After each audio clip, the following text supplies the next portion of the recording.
మేము ఏదైతే ఇంప్లిమెంట్ చేస్తున్నామో లా అండ్ ఆర్డర్ కంట్రోల్ విషయంలో కానీ ఈరోజు రాష్ట్రం సుభిక్షంగా ఉండాలి అంటే, రాష్ట్రానికి పరిశ్రమలు పెట్టుబడులు రావాలి అన్నా ఆ రాష్ట్రం తాలూకా లా అండ్ ఆర్డర్ ని బేస్ చేసుకుని ఉంటుందన్న సంగతి తెలిసిన వ్యక్తిగా గౌరవ ముఖ్యమంత్రి గారు ఎన్డీఏ కూటమి గవర్నమెంట్ వచ్చిన తర్వాత ప్రత్యేకంగా పోలీస్ డిపార్ట్మెంట్ మీద దృష్టి పెట్టి అనేకమైన ప్రక్షాళన చేసి ఈ రోజుకి కూడా ఈ 2 సంవత్సరాల కాలంలో లా అండ్ ఆర్డర్ విషయంలో ఎంత పక్కాగా ఉన్నామనేది చెప్పడానికి నిదర్శనం ఈ రోజు మన రాష్ట్రానికి వస్తున్న పెట్టుబడులు పరిశ్రమలే ఒక నిదర్శనంగా మనం అందరూ కూడా చెప్పొచ్చు. ఎందుకంటే ఒక పెట్టుబడిదారుడికి ఇక్కడికి రావాలి, ఇక్కడ పెట్టుబడి పెట్టాలంటే ఒక నమ్మకం కలగాలి. ఒక పరిశ్రమ ఇక్కడ తీసుకొచ్చుకొని అతను ఆ పరిశ్రమ నడిపించాలంటే ఒక నమ్మకం కలగాలి. అదేవిధంగా మిగతా రాష్ట్రాల నుంచి ఇక్కడికి వచ్చి చదువుకోవాలి అన్నా కూడా ఒక భరోసా ఉండాలి. వీటన్నిటికీ కూడా ప్రధాన బేస్ ఏదంటే పోలీస్ డిపార్ట్మెంట్ తాలూకా వ్యవహార శైలి, at the same time law and order implementation. Last 5 సంవత్సరాలు అంటే 2019 నుంచి 24 వరకు పోలీస్ డిపార్ట్మెంట్ అంటే ఎలా అయిపోయిందంటే ఏదో ప్రతిపక్షాలు ఇళ్ల దగ్గర కాపలా కాయడానికో, లేకపోతే ఎక్స్ సీఎం వెళ్ళేటప్పుడు పరదాలు కట్టడానికి పరదాలు పట్టుకుని నుంచోడానికో, లేకపోతే అక్రమ అరెస్టులు చేయటానికో, లేకపోతే వాళ్ళు ఏం చెప్తే అది చేయటానికి తప్పించి వాళ్ళకి స్వయంగా వాళ్ళ చిత్తశుద్ధితో వాళ్ళు వేసుకున్న కాకి చొక్కాకి గౌరవం ఇచ్చేటట్టు పనిచేసే పరిస్థితి కనిపించలేదు.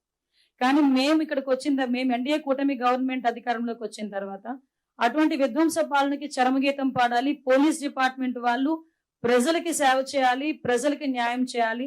పోలీస్ డిపార్ట్మెంట్ అంటే అదొక పవర్ కాదు, పోలీస్ డిపార్ట్మెంట్ అంటే ఒక రెస్పాన్సిబిలిటీ, పోలీస్ డిపార్ట్మెంట్ అంటే ఒక రెస్పెక్ట్ అన్న ఉద్దేశంతో ఈ రోజు మా పోలీస్ డిపార్ట్మెంట్ వాళ్ళు పనిచేస్తున్న తీరుకి నేను ఈ 2 సంవత్సరాల కాలంలో చేసిన ఈ పనితీరుకి నేను ఈ వేదిక మీద వాళ్ళందరినీ కూడా అభినందిస్తున్నా. ఎందుకంటే ఇది మాకు ఒక జవాబుదారీతనం. ఈ రోజు 2 సంవత్సరాల తర్వాత మేము వచ్చి ఇది చేసామని చెప్పడానికి ఏ నాయకుడికైనా దమ్ము ఉండాలి. ఈ రోజు 2 సంవత్సరాల పరిపాలనా కాలంలో ప్రతి శాఖ మంత్రి కూడా వచ్చి ఈ రోజు మేము మా డిపార్ట్మెంట్ లో ఇది చేసామని చెప్పి గర్వంగా చెప్పగలుగుతున్నాము అంటే గవర్నమెంట్ కి ఈ రోజు పబ్లిక్ మీద ఉన్న చిత్తశుద్ధి మీకు ఎలా ఉంటుందో మీ అందరికీ కూడా అర్థం అవ్వాలి. ఈ రోజు మనందరికీ తెలుసు యాక్చువల్ గా పోలీస్ డిపార్ట్మెంట్ కి సంబంధించి ఈ రోజు ఎన్డీఏ కూటమి గవర్నమెంట్ వచ్చిన తర్వాత దగ్గర మనం ఒకసారి మీకు పవర్ పాయింట్ ప్రెజెంటేషన్ కూడా ఉంది, ఒకసారి చూస్తే కనుక మన వాళ్ళు ఒకసారి పెట్టారా? పవర్ పాయింట్ పెట్టారా? ఒకసారి చూసుకోండి. ఒకసారి బేస్ చేసుకుంటే ఈ రోజు మనకి సంబంధించి నేరాల సంఖ్య అంటే క్రైమ్ రేటు సుమారుగా 14.1% తగ్గింది ఈ రోజు క్రైమ్ రేట్. అంటే ఓవరాల్ గా 2022 నుంచి 24 వరకు నుంచి 2024 నుంచి 26 వరకు చూసుకుంటే దగ్గర 34,014 కేసులు తగ్గాయి. అంటే ఈ రోజు ఈ క్రైమ్ రేటు తగ్గింది అని చెప్పడానికి ఇది ఒక ఉదాహరణ కింద మనం కూడా చెప్పొచ్చు.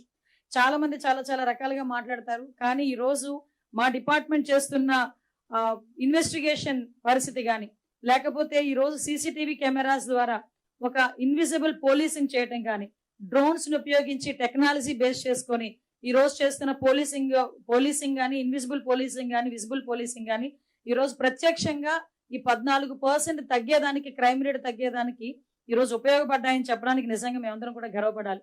ఈ రోజు పరిస్థితి ఎలా ఉందంటే ఇంతకు ముందు టెక్నాలజీని బేస్ సీసీటీవీ కెమెరాస్ ఉండేవంటే 14,000 సీసీటీవీ కెమెరాస్ సుమారుగా 2018లో గౌరవ ముఖ్యమంత్రిగా చంద్రబాబు నాయుడు గారు ఉండేటప్పుడు ఇన్స్టాల్ చేస్తే, మ్యాట్రిక్స్ సంస్థ చెప్పి ఇన్స్టాల్ చేస్తే 2019 నుంచి 24 వరకు వాటికి కనీసం ఛార్జెస్ కూడా ఇవ్వకుండా, అంటే వాటికి మెయింటెనెన్స్ ఛార్జెస్ కూడా ఇవ్వకుండా ఈ 5 సంవత్సరాలు కూడా వాటిని నిరుపయోగంగా వదిలేసి కేవలం బొమ్మలు మాత్రమే ఉండే పరిస్థితిలో కనిపించారు సీసీటీవీ కెమెరాస్.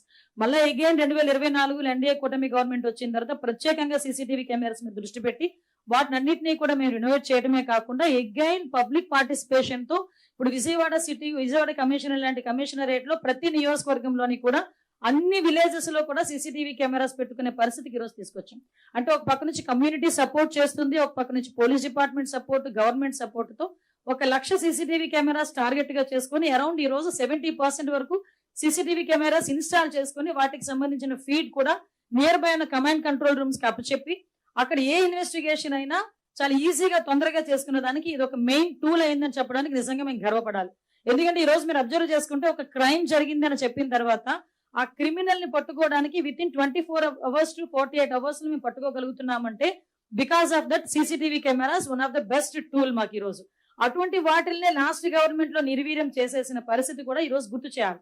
సో అగైన్ మేము ఈ రోజు వాటి ద్వారా ఇన్వెస్టిగేషన్ తొందరగా చేస్తున్నాం, ఎవిడెన్స్ తొందరగా కోర్టుకి సబ్మిట్ చేస్తున్నాం. ఆఖరికి కన్విక్షన్ రేట్స్ కూడా చాలా ఎక్కువగా పెరిగాయని చెప్పడానికి ఈ రోజు నేను హ్యాపీ ఫీల్ అవుతున్నా. అట్ ద సేమ్ టైం మన అందరికీ తెలుసు మహిళా రక్షణ అన్నది చాలా పెద్ద ప్రయారిటీ. ఈ రోజు ఎక్కడైనా మహిళ రక్షణగా ఉంటే గనక మనం గాంధీ గారి దగ్గర నుంచి మనం మొదలు పెట్టుకుంటాం. అర్ధరాత్రి 12 గంటలకి ఆయుధ ఒంటరిగా నడిచిన రోజే నిజమైన స్వతంత్రం వచ్చినట్టు అని. ఆ రోజు నుంచి ఈ రోజు వరకు కూడా మహిళా భద్రత మీద సపరేట్ గా అంటే ఒక ప్రత్యేకమైన దృష్టి ప్రతి గవర్నమెంట్ ఏ రాష్ట్రంలో ఉన్నా ప్రతి గవర్నమెంట్ పెట్టాల్సిన అవసరం ఉంది. దురదృష్టవశాస్తు లాస్ట్ గవర్నమెంట్ లో దిశ అని చెప్పి ఒక అంటే ఒక అమలు చెయ్యలేని ఒక చట్టాన్ని తీసుకొచ్చి చట్టం అని చెప్పి భ్రమించిన అంటే ప్రతి ఒక్కరిని కూడా ఒక భ్రమలో పెట్టిన పరిస్థితి కూడా గుర్తు చేయాలి. కానీ ఈ రోజు మేము ఒక చిత్తశుద్ధి గల గవర్నమెంట్ గా మహిళకి సంబంధించి ఒక భద్రత విషయంలో ఒక స్పెషల్ గా ఒక ఐజీ స్థాయి వ్యక్తిని మన రాజకుమారి గారిని ప్రత్యేకంగా ఐజీ స్థాయి వ్యక్తిని నియమించి ఆవిడకి సపోర్టివ్ గా ఒక 2 ఎస్పీలని అదేవిధంగా కిందన ఒక టీం ని ఏర్పాటు చేసుకుని శక్తి ఈ రోజు ఒక మహిళా విభాగానికి సంబంధించి ఉమెన్ అండ్ చైల్డ్ ప్రొటెక్షన్ కింద ఒక ప్రత్యేకంగా విభాగాన్ని ఏర్పాటు చేసి వాళ్ళందరికీ కూడా సెపరేట్ గా ఒక వింగ్ ని ఏర్పాటు చేయడం జరిగింది. దీనిలో చూస్తే శక్తి యాప్ లో దగ్గర 16 విభాగాలతో శక్తి యాప్ లో కూడా దాంట్లోని ఫీచర్స్ అన్ని ఉన్నాయి. ఈ రోజు వాటితో పాటు దగ్గర 1,55,00,000 మంది ఈ రోజుకి డౌన్లోడ్ చేసుకున్న పరిస్థితి. అంటే ఈ శక్తి యాప్ కే సంబంధించి కాకుండా శక్తి వాట్సాప్ నెంబర్ కూడా ఈ రోజు క్రియేట్ చేశాం. అంటే చాలా మంది ఈ శక్తి యాప్ ని డౌన్లోడ్ చేసుకోవటం ఒకవేళ ఇన్ కేసు యూసేజ్ చేయటం వాళ్ళకి ఏమైనా ఇబ్బంది అయితే గనక వాళ్ళు డైరెక్ట్ గా 7553485111 నెంబర్ కి శక్తి వాట్సాప్ నెంబర్ కి డైరెక్ట్ గా కనుక వాళ్ళు ఒక మెసేజ్ పంపించినా ఒక వీడియో పంపించినా వాళ్ళు ఏదైనా ఇబ్బందుల్లో ఉండి ఒక చిన్న వాయిస్ మెసేజ్ పంపించినా కూడా ఇమ్మీడియట్ గా మేము రెస్పాండ్ అయ్యే పరిస్థితి కూడా కనిపిస్తా ఉంది. దానిలో భాగంగానే ఈ రోజు చూసుకుంటే ఈ మనకి SOS నుంచి 11,13,000 కాల్స్ వచ్చినాయి. అట్ ద సేమ్ టైం 112 సేవల ద్వారా 1.26 lakhs అత్యవసర కాల్స్ కూడా స్వీకరించబడినాయండి. వీటితో పాటు ఆపరేషన్ ట్రేస్ ఈ మహిళా విభాగం ప్రత్యేకంగా ప్రెస్టేజియస్ గా తీసుకుని ఆపరేషన్ ట్రేస్ అని చెప్పి ఒక ప్రత్యేకంగా ఒక డ్రైవ్ ని ఏర్పాటు చేసుకుని మా డీసీపీ గారి ఆధ్వర్యంలో ఒక డ్రైవ్ ని ఏర్పాటు చేసుకుని దగ్గర 8,396 మందిని విజయవంతంగా మేము గుర్తించి వాళ్ళ ఇళ్ళకి చేర్చడం జరిగింది. అంటే ఇందులో చిన్నారులు ఉన్నారు, ఇందులో పెద్దవాళ్ళు ఉన్నారు.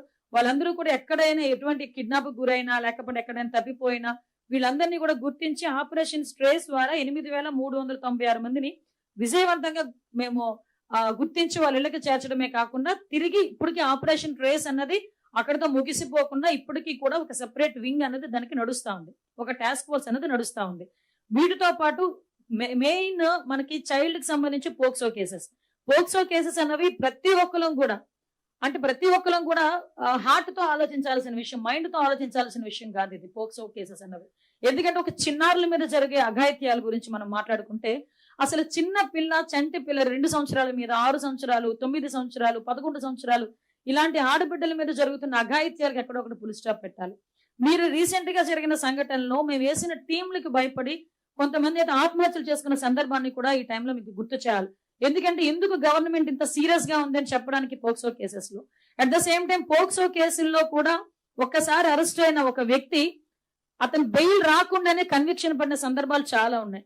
ఈ 2 సంవత్సరాల్లో చూసుకుంటే చాలా కేసెస్ లో పోక్సో కేసులో అరెస్ట్ అయిన వ్యక్తి బెయిల్ రాకుండానే కన్విక్షన్ పడిందంటే ఇన్వెస్టిగేషన్ ఎంత తొందరగా పూర్తి చేశాము, ఫోరెన్సిక్ రిపోర్ట్ ఎంత తొందరగా సబ్మిట్ చేశాము, ఎవిడెన్స్ ఎంత తొందరగా పోలీస్ డిపార్ట్మెంట్ సబ్మిట్ చేసింది, at the same time prosecution కూడా ఎంత ఎఫెక్టివ్ గా పనిచేసిందని చెప్పడానికి ఇది ఒక నిదర్శనం.